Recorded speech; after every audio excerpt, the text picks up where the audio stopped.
అందరికీ మరణాత. దేవుని వాక్యం విందాం. బైబిల్ గ్రంథములో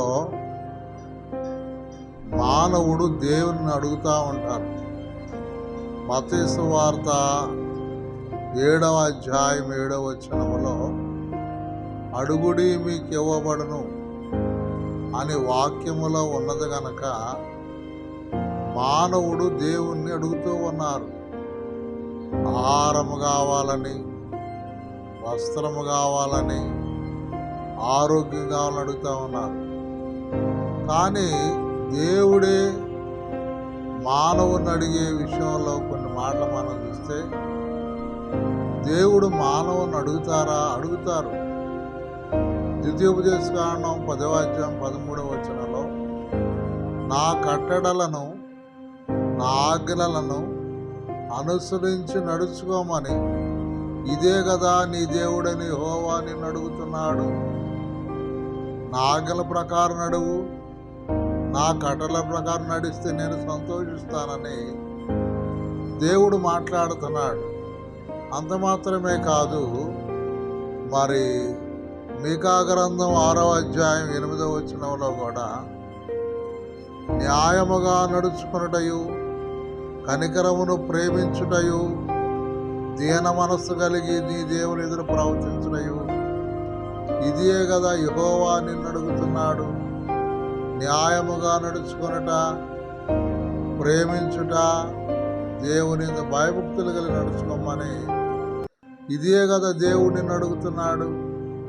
కనుక దేవుడే మానవుని అడుగుతున్నాడు. దీన మనస్సు కలిగి ఉండండి, ప్రేమ కలిగి ఉండండి, న్యాయము కలిగి ఉండండి అని దేవుడు మానవునితో బ్రతిమలాడుతూ ఉన్నాడు.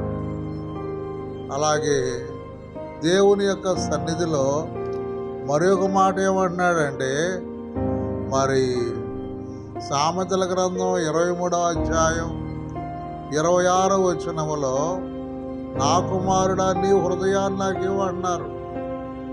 అంటే మానవుని హృదయాన్ని దేవుడు బ్రతిమలాడి అడుగుతున్నాడు. ఒకవేళ మన హృదయాన్ని కనుక దేవునికి ఇస్తే, మరి యెహెజ్కేలు గ్రంథం 11:19లో ఉంటుంది. ఏముంటుందంటే, నా కుమారుడా నీ హృదయాన్ని నాకు ఇస్తే హృదయాన్ని మెత్తన చేస్తాను. అంత మాత్రమే కాదు, మరి రాతి గుండెను తీసివేసి మాంసపు గుండె నుంచి నీలో నా ఆత్మను ఉంచుతాను, పరిశుద్ధాత్మ నీలో ఉంచుతానంట. ఈరోజు మనం ఆలోచన చేద్దాం. హృదయాన్ని ఇస్తే రాతి గుండెను తీసివేసి మాంసం మెత్తని హృదయంగా చేయడమే కాకుండా మన హృదయంలో దేవుని ఆత్మను ఇస్తానంటాడు. ఒకటి హృదయాన్ని అడుగుతున్నాడు.